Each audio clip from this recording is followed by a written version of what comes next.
Hello there everybody, welcome again to Learn English with Srey. And this video we are going to finish our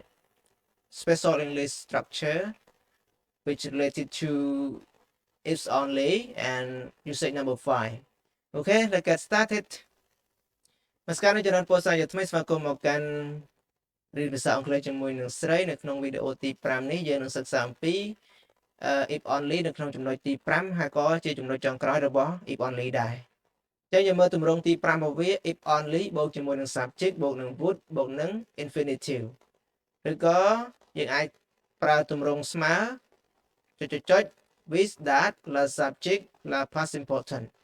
ចឹងដែលនៅក្នុងវងកញ្ចក់យើងដឹងហើយគឺយើងសរសេរក៏បានមិនសរសេរក៏បាន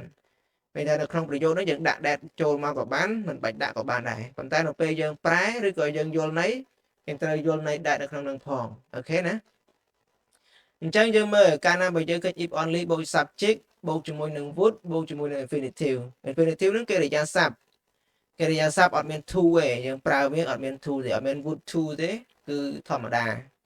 យើងដាក់ verb ធម្មតាអញ្ចឹងទៅអាហ្នឹងគេហៅថា infinitive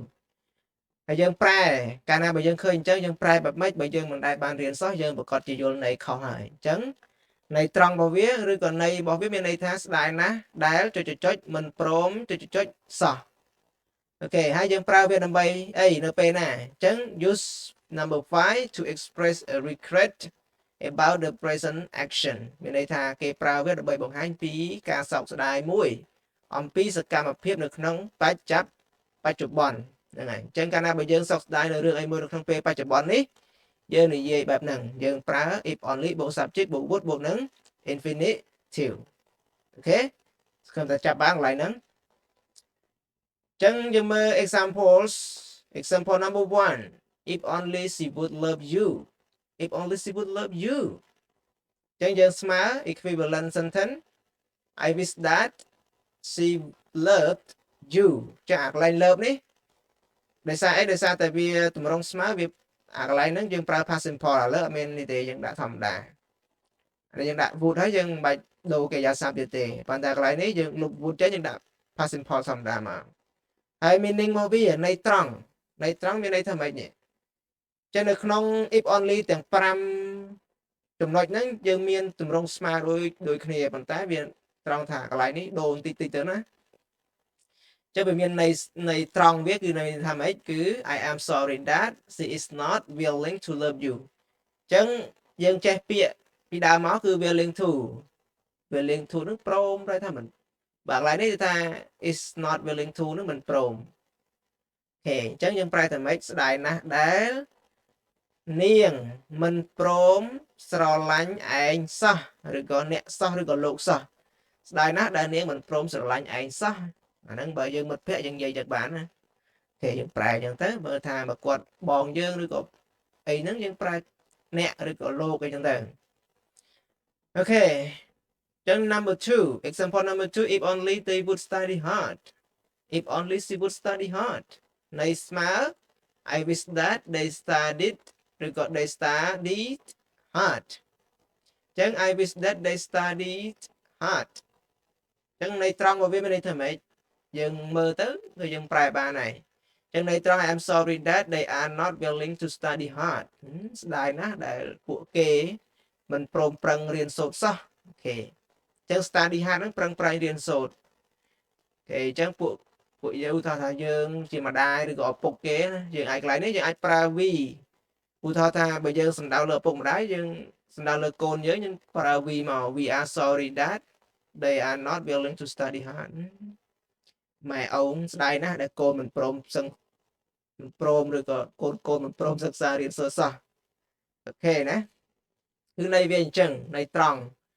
ឥឡូវនេះយើងប្រើអីនេះប្រើ present ធម្មតាណា present simple but negative meaning ឬក៏ negative sentence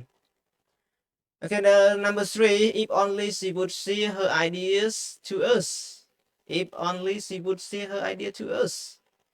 អញ្ចឹងបើយើងមិនធ្លាប់រៀនសោះយើងប្រកាសជាយល់ន័យមិនត្រូវទេណាអញ្ចឹងយើងដឹងហើយថាសម្រងស្មើវាគឺ we wish that ចាកន្លែងនេះណាកន្លែង if only ហ្នឹងវាស្មើនឹង I ឬក៏ we wish that យើងប្រែតែស្ដាយណាស់ដែលអញ្ចឹង we wish that she sees her ideas to us ចឹងន័យត្រង់របស់វាថាម៉េចនេះន័យត្រង់យើងមើលមក we are sorry that អាកន្លែងនេះ I ក៏បាន we ក៏បានដោយសារតែ oh sorry អាកន្លែងនេះដាក់ I មិនត្រូវទេដោយសារតែប្រធានកន្លែងនេះ we ហើយចឹងយើងដូរមក we មកបើសិនតែកន្លែងនេះ I យើងកន្លែងនេះ I ដែរមកបើកន្លែងនេះ we យើងដាក់កន្លែងនេះ we ដែរចឹងកន្លែងហ្នឹងគឺកំហុសបច្ចេកទេសណាໄວអត់បានមើលប្រធានវាអញ្ចឹងអាចដូរកន្លែងនេះយើងដាក់ we មកចឹង we are sorry that she is not willing to share her ideas to us ស្ដាយណាស់ដែលនាងមិនព្រមចែករំលែកគំនិតរបស់នាងជាមួយពួកយើងសោះអូខេមានន័យចឹងណា And the last one if only he would sell his car if only he would sell his car ន័យត្រង់ we ឬក៏ I wish that he sold his car យ៉ាងណានេះ past important អូខេចឹងន័យត្រង់របស់វាគឺ we are sorry that ឬក៏ I am sorry that he is not willing to sell his car I am sorry that he is not willing to sell his car ស្ដាយណាស់ដែលគាត់មិនព្រមលក់ឡានគាត់សោះអូខេលក់ឡានរបស់គាត់សោះ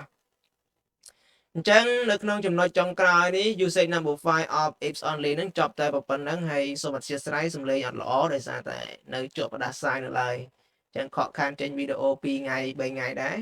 អញ្ចឹងសង្ឃឹមថាយើងស្ដាប់ទៅវារៀងគីឡូបន្តិចអត់ទាន់ស្រួលល្អណា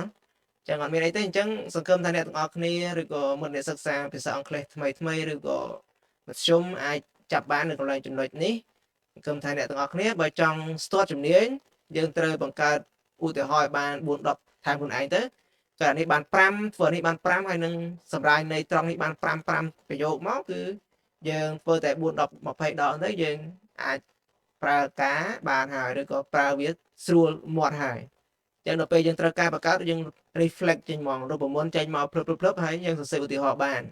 កាលណាបើយើងអត់ធ្វើអញ្ចឹងទេយើងប្រកាសជា speak simple ហើយថានេះគេប្រើដើម្បីម៉េចគេប្រើនៅពេលណាចឹងមានន័យថាម៉េចអាហ្នឹងយើងប្រកាសជាពិបាកបន្តិចហើយសម្រាប់អ្នកសិក្សាថ្មីថ្មោងឬក៏អ្នកដែលភ្លេចហើយយើងអាចមើលរំលឹកសារថ្មីបាន Okay, thank you everyone for watching my video. I hope you like it. If you like, please subscribe to my channel and ring the bell to get the future video that I post for you. And thank you and see you again very soon. Goodbye.